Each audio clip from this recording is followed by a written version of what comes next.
Hello, what's up YouTube? It's Brutal Chaos. Welcome back to my channel. Today, guys, we're going to be checking out some Oculus Emperor. That's right, we gotta show some love to Oculus Emperor. Voldemort, some more of these guys, man, they need the love. We gotta react to these guys. So guys, let's check out today, The Blood Angels by the great Oculus Emperor. Guys, thank you so much for showing the love. I'm glad you enjoy the content. Thank you for leaving all your comments, stuff that you want me to react to. Like I said, more is coming. More Warhammer, more reactions down the line into everything, man. I'm glad you enjoy the reactions. So, if you want to see more of me, I stream on Twitch. I'll actually be live later tonight. If you want to stop by, we would love to have you. I stream usually throughout the night, and I have other socials as well. Just started a TikTok. Also a part of the Reapers of Fate. If you want to check out all that stuff, the links will all be below. So, without further ado, let's pull this up. The Blood Angels by the great Oculus Emperor. Let's go. Check it out.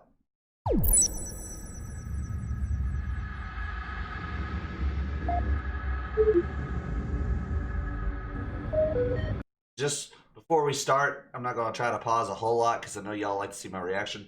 I have not seen anything on the Blood Angels yet, so this is going to be new to me. So, continue.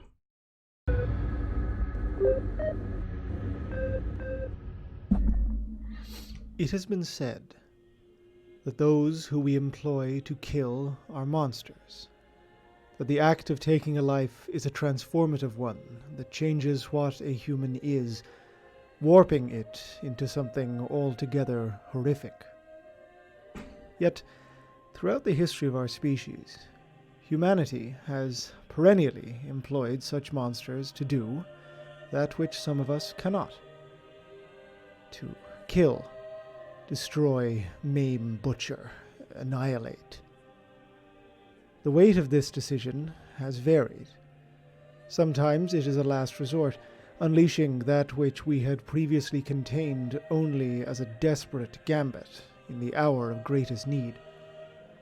In others, it is an altogether colder and more calculating thing, a precise employment of those human society has deemed deviant or horrific, in a role that would see their horrible gifts used to our greatest benefit. And some are monsters of our own creation. The Emperor, beloved by all, crafted many, sculpted by his divine purpose to fulfill preordained roles. This is not meant to be a criticism of he upon the throne, far from it. If anything, he is the inheritor of perhaps the longest-standing Faustian pact in human history. That to win, to conquer, one must in turn create monsters to bathe in the blood of one's foes. Empires are built upon the backs of soldiers, and too often have these soldiers been bade to sacrifice their humanity for the sake of a brighter future. Yet, not all monsters are easily discernible. There are obvious ones, yes, the scarred and deformed.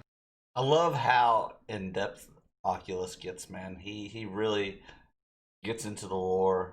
I feel like out of all of them, my two favorites so far would be Luton and Oculus when it really comes into getting into the lore of the video. You know what I mean? They really go in deep with it. So let's continue. The scarred and deformed, the twisted and cursed, the dead-eyed and murderous. But others wear the face of angels, appearing as heralds of something great and good, but possessing only murder and destruction in their hearts. These are truly the direst of creations, monsters with the face of men, stalking amongst us. Can these twisted things ever change, though? Can a monster shuck its fangs, divest itself of its claws and wicked intent, and become something truly different? I shall leave it to history to speak for itself, and the history of the subjects of this particular chronicle. Know then that this is a record of the great host, the red drinkers of Baal, the sons of the angel, the 9th Legion Blood Angels. The chronicles of the Unification Wars, scattered and fragmented though they are replete with tales of heroism, of battle honors, of great victories, all attributed to the early and yet nameless Legiones Astartes proto-formations. Though most would only arise to full operational strength after Terran unity, this did not prevent them from being a decisive addition to the conflict, earning accolades that would far outstrip the soon-to-be only legendary Thunder Warrior regiments.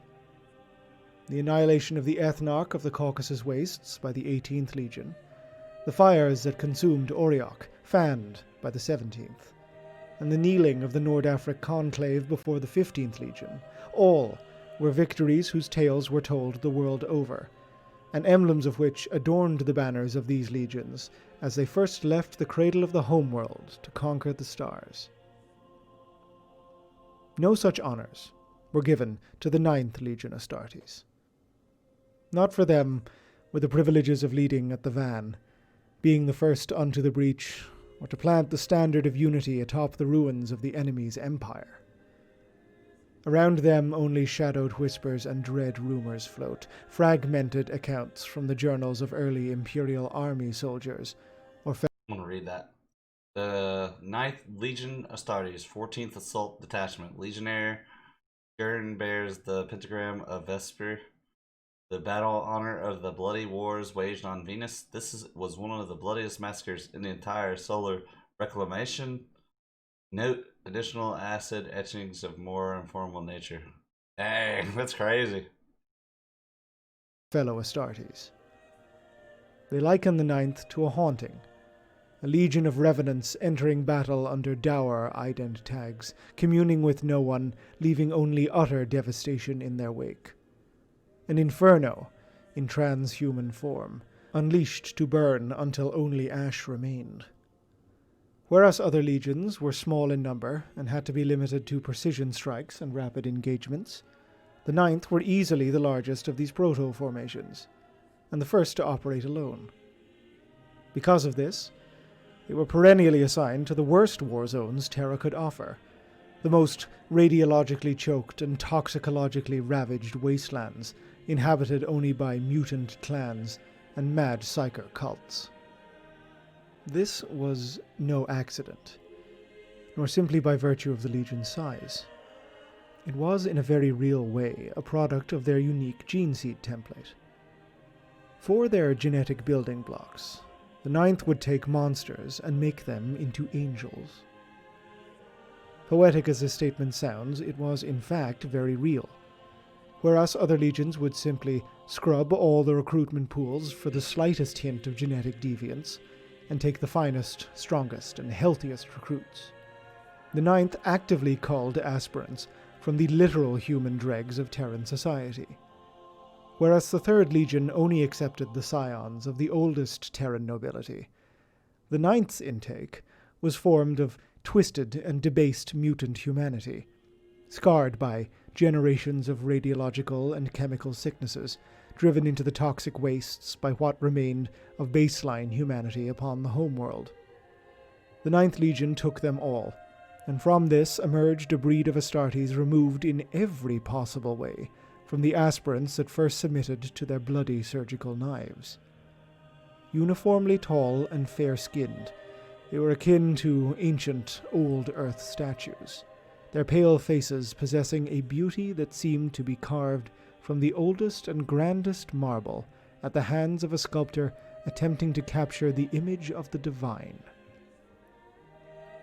Few amongst the twisted mutant would survive the ascension process. Astartes' implantation procedures were never easy, and it has been noted as being especially painful and torturous for those submitting to the gene seed of the 9th. Scant few would make it to the ranks, but the 9th, unlike their cousins of other legions, cast an incredibly wide and, frankly, indiscriminate net across populations no other legion would have dreamed of attempting intake from. By simple logistics and effort, the ranks of the 9th swelled to eclipse all others. While their presence was barely acknowledged in the records of Unity, they became unto a legend to the mutant tribes of Terra. In their wake, They were dogged by what best can be described as a pilgrim caravan, for through the Legion, the twisted human waste of the planet saw a chance at truest salvation, an escape from a life of cancers and diseases, of shame and constant degradation. At first no more than a mob, this pilgrim train quickly became more organized, with red, rag-clad holy men emerging to stoke an apparently religious devotion to the Ninth Legion. Shell casings from the bolters of Line Astartes, fragments of armor, scraps of pennants. These little lost things became relics, objects of devotion to the truly desperate who only wished to escape their pitiful lives. The Red Brothers, as these clerics became known, used their station to herd their flocks into the open arms of the Legion's apothecaries, who readily accepted this arrangement for the easy and constant supply of manpower it provided. Should such acceptance of overt religious devotion strike one's students as odd, given that the imperial truth formed the basis of the Great Crusade, worry not. The instant the Emperor proclaimed all religion and superstition outlawed, the Ninth Legion turned their guns without hesitation upon these pilgrim hordes, slaughtering them with a coldness that would make even the most stone-hearted of their Astartes cousins balk. This is perhaps the reason the Ninth Legion endured the fires of unity with so few accolades. Their practices and comportment were both cold and unusually brutal, which, in combination with their sinister post-battle practices, marked them out as distinctly other from their fellows. Even the butchers of the 12th Legion and the murderers of the 8th. I really like the red armor, though. I think it's really cool. Looks really awesome, man. They're very different Astartes, though. It was not for naught that the Ninth's first epithet was the Eaters of the Dead. The Emperor, in his wisdom, had granted to all of his Astartes an organ known as the omophagia, 4 nerve bundles that served as a spinal extension to the brain that linked the latter with the stomach. Through it, and by means of the master of mankind's peerless genecraft, Astartes could extract memories and experiences from the flesh of those which they consume. Effectively, this allows an Astartes to learn simply through eating. In the Ninth, it appears as this organ was highly overactive, operating at efficiency levels beyond that of their cousins, and allowing new recruits to be brought up to combat readiness simply by feasting on the fallen of any given battlefield. However, it also appears to have inculcated within the Ninth Legion a horrid hunger for the flesh or blood of the dead. It went beyond the simple practicalities Makes sense. Blood angels. of training. The sight of the beatific faces of the Ninth devouring the corpses of Terra's dead, their perfect skin and hair smeared with human blood and human viscera, was a thing of purest horror. Few who balked at such brazen and disgusting anthropophagy knew of its purpose, or even the existence of the organ that granted it. But this ultimately only served to further isolate the Legion, marking them as monsters of darkest nightmare, cannibal ghouls to be shunned and avoided. The Legion itself cared not, for they knew the purpose of their creation: to be the monsters who fought monsters, to stalk the dark places of the world, bringing ruin to those who defied the Emperor, and who others would recoil in the face of. Their gifts, to them, were not shunned, but embraced, for it brought them to an operational size and independence no other legion possessed, their mutations granting them priceless advantages in both combat and recruitment. Rumors, however, were wont to spread, and those Astartes cousins of theirs who had seen the bloody angels both in action and aftermath wondered openly if the Ninth were becoming worse than the creatures that they fought, and if action from the highest authority would be needed to curb their excesses. The Great Crusade that swept outwards from Terra did so, with the Ninth eager to take their wars to the stars. But not for them were the glorious conflicts of the Jovian and Saturnine theatres. Instead, the Emperor, fully aware of the nature of his weapon, bade them make wake for Neptune, to hold at bay the Xenos and mutant slaver clans that squatted in the dark reaches of the outer planets. He did so knowing full well the risk this entailed, as it put a full legion of his Astartes far outside effective lines of resupply and support, and beyond the reach of any Imperial elements, save for the isolated pioneer companies of the 5th Legion Star Hunters. As the campaign to retake the arcologies of Saturn and the shipyards of Jupiter raged, no word was heard from the 12,000 Astartes of the Ninth, neither word of victory nor word of destruction. Yet as forward scouts scudded out system from the volumes of the newly pacified gas giants, what they discovered was simply stunning. Neptunian space had been purged, completely and utterly, of enemy elements, and the Ninth stood, numbers intact, having aggressively recruited and trained new Astartes from the worst human filth of Neptune's. It's hard for me to even pick a favorite Astartes now, dude. The Astartes are freaking awesome. Moons. This would come to define their early years in the Great Crusade. Again and again, the Legion was sent into the darkest pits the galaxy could provide, with no true expectation from those in Imperial command that they would fully survive. They lacked a Primarch, yet to be reunited like their cousins of the 16th Legion Luna Wolves or 10th Legion Iron Hands, and lacked the political clout that came with the popularity of the yet unnamed 13th or 7th Legions. They were not seen as dependably solid, like the 4th Legion corpse grinders, nor notably self-sacrificing, as the soon-to-be-named 18th Legion salamanders.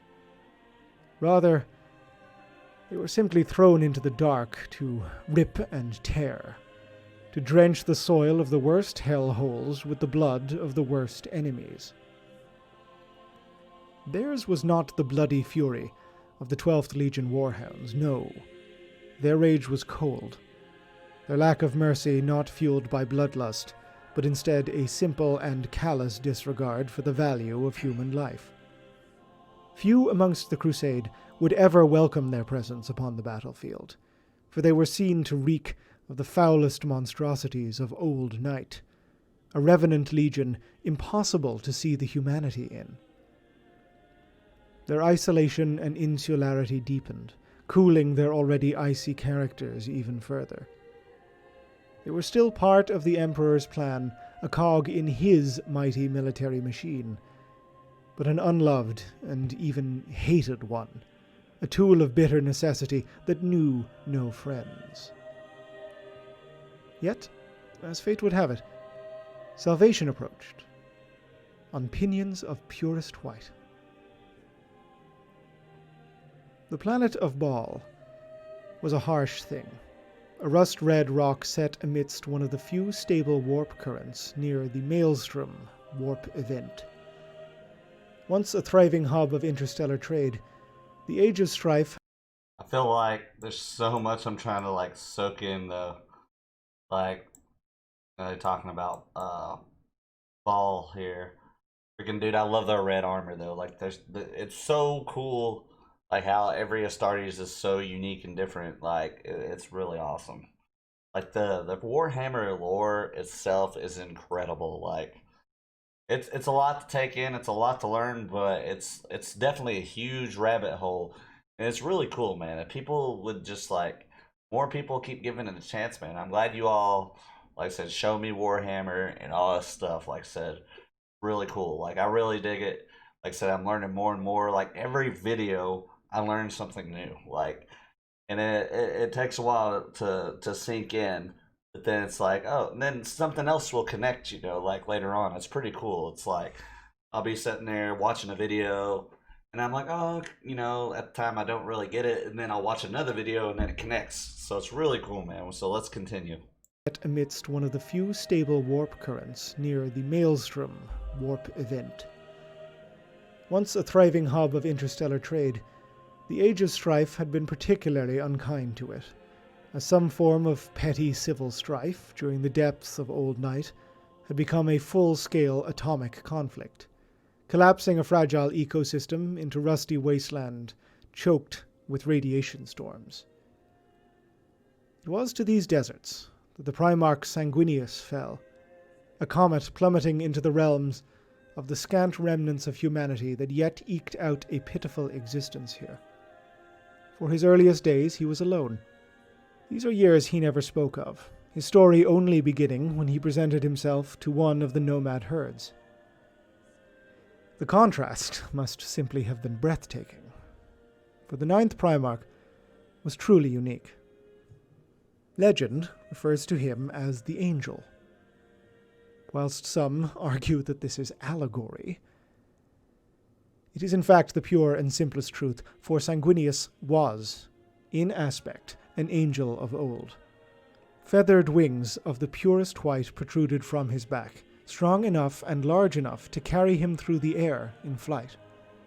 His countenance was beatific, unscarred by the tumors and mutations that ravaged the humanity of his adoptive homeworld. His rise was effectively preordained. Just as the dregs of Terra had seen the 9th Legion that bore his genes as angelic saviors to be worshipped, so too did the tribes of Baal come to revere Sanguinius as a god, a divine warrior that drove back the worst of the mutant hordes that preyed upon the nomad tribes. The Angel did his best to belay these devotions, but ultimately knew it would be of no use, when his very aspect was so singular and his genetic talents so obvious. When the Emperor arrived, he found not a battle king or civil leader he had elsewhere, but a god, ill at ease with his position at the head of a dogmatic confederation of the planet's clans. Sanguinius, possessed of psychic foresight that outstripped any imperial psyker save a few, had long foreseen his father's arrival, and the potential consequences of it. Alone, he met the Emperor, prostrating himself before the Master of Mankind in a plea to spare the lives of those devoted to him, knowing full well the severity the imperial truth would mete out upon his adoptive families. The bargain was struck, and as with the homeworlds of the 6th Legion Space Wolves and 5th Legion White Scars, the full presence and writ of the Imperium would be spared from Baal, save that which Sanguinius himself would permit. In turn, the Angel would depart with his father and serve at his side, and take his place as master of the 9th Legion. To give the Legion time to muster in its full strength, Sanguinius was bade to learn the ways of war at the side of the 16th Primarch, Horus Lupercal. While the Wolf and the Angel formed a bond that was to persist for decades, the Revenant Legion was pulled from its campaigns and combat zones, not informed of the reason for their withdrawal, but expecting it to be some altogether newer and more dire war that required their grim talents. Upon the stormy surface of the planet Tagar did the bloody army gather, only to be presented with some shock with their own gene-sire. Sanguinius, in his typically idiosyncratic, yet depthlessly empathetic way, did not demand their loyalty. Instead he knelt, a Primarch before his sons, offering them his own fealty. The impact of such a gesture cannot be understated. For their entire existence, the warriors of the 9th Legion had been entirely shunned by the rest of humanity, cast out from the Imperium simply for being who and what they are. By prostrating himself at their fore, by treating them as human, not monster, the Angel won their immediate adoration and respect. The worlds of the Tagar system, infested with a strain of abhuman humanity, too divergent to be integrated or let persist, was to be the first crucible upon which the angel would blood his already well-blooded legion. And in the carnage that ensued, he first beheld the darkness that lay within the hearts of his sons. Easily he perceived it too, for he found it a mirror of his own. His foresight showered him with echoey visions of his blood-soaked self at the head of a legion of crimson monsters. Yet, Sanguinius being Sanguinius, he spat in the face of this sight. He saw too the nobility of his sons was not simply an aesthetic aspect of their faces, but was there within each and every one of them. It was a seed he intended to fully nurture. His new blood angels would become the architects of their own fate.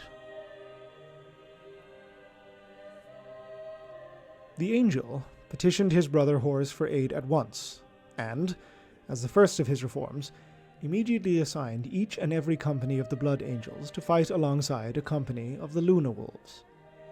Too long had his sons festered in isolation from the rest of their cousins. Now they would take their place alongside the vaunted champions of humanity. This exchange was soon broadened out to as many legions as would acquiesce, something smoothed over by the humility and charm of Sanguinius himself, who proved quite adept at winning the hearts of his brothers not through guile, but genuine warmth and friendship. The Blood Angels were now exposed to as many forms of warfare as the Crusade could throw at them, learning not only the ways of the new types of war-making, but finding as well a newfound kinship with their cousins from other legions. The change in the Ninth's character was as rapid as it was extreme. Seeking to emulate their Primarch in every way, the Blood Angels cast aside the cold callousness they had been known for, embracing a newfound compassion for those they served and served alongside. A cannibalistic hunger was reined in, impossible to completely eradicate, but now tempered with an iron discipline enforced through every rank. As recruits from Baal swelled their ranks, they sought to cast off their barbarity of old, striving to become the champions they knew humanity wanted of the Astartes. They embraced culture, art, learning, debate, and study. The finer arts even their fellow legions entirely disregarded as being wastes of time. To the Blood Angels, their only means of tempering their blood hunger lay in the embrace of all humanity's virtues. They still waged war with the fury unseen in all but a few legions, but did so now with an acute intelligence at work behind the crimson warplate. Rarely in the annals of the Legiones Astartes has a change in character been so marked and so striking for the sheer good that it did, not only for the Legion, but for all humanity. The Blood Angels recast themselves, turning on their heel from being the pariahs of the Great Crusade to its icons.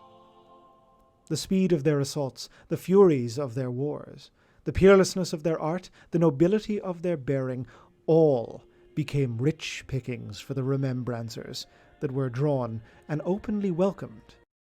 That armor is freaking sick. To their expeditionary fleets. They turned from being tacitly hated to being openly adored, fighting at the forefront of the most noble of campaigns for the purest of purposes. Sanguinius became perhaps the most universally adored and respected of his brothers, as within that fractious family, a complex web of relationships, both wholesome and begrudging, had 2 centuries into the Great Crusade fully developed.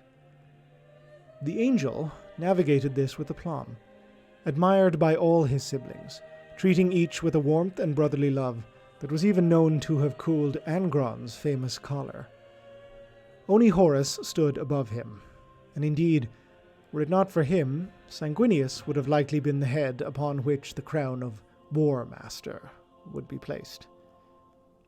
Lupercal himself, from the accounts of his Mournival, had on his darker days openly wished it had been so, for he saw his angelic brother as embodying the truest virtues of the Imperium, and presenting the best aspects of their father to the masses of humanity. The Blood Angels followed suit, ever striving now to be the paragons their gene-sire seemed to exemplify so easily, both as cultural emissaries of humanity and as the Emperor's descending angelic justice.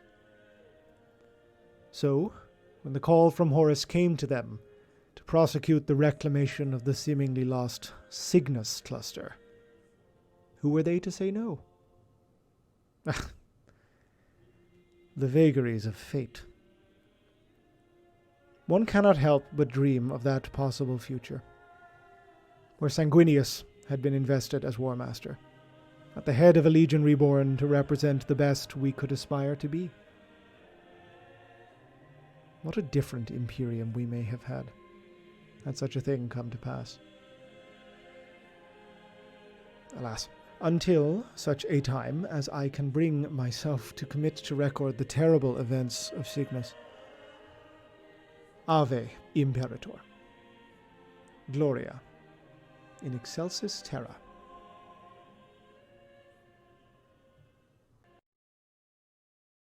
All right, guys. Well, that was the ninth Legion Blood Angels. And the Astartes are so cool. Like, I really do enjoy the videos, man. Like I said, I learn more and more as I go deeper into the rabbit hole, and it freaking blows my mind. And I'm just like, oh my god. Like, I'm nowhere near learning everything. And I think it'll be forever before I even say I'm close to learning everything, which I don't want to. Because I love learning something new all the time. It's really cool. So, and the Blood Angels are definitely interesting, man. It's cool to learn about more about the Horus Heresy and all that stuff. It's like really, really interesting to learn about the Primarchs and stuff like that, guys, man. So, hope you enjoyed the reaction, guys, because I enjoy making these videos. Like I said, more to come, and stay tuned, guys. Like I said, thank you for subscribing if you have. Thank you for all the love. If you want to see more of me, like I said, I stream on Twitch, all my socials, everything with the Reapers of Fate. All that will be in the description below. And more videos coming soon. So stay tuned. We'll see you in the next video.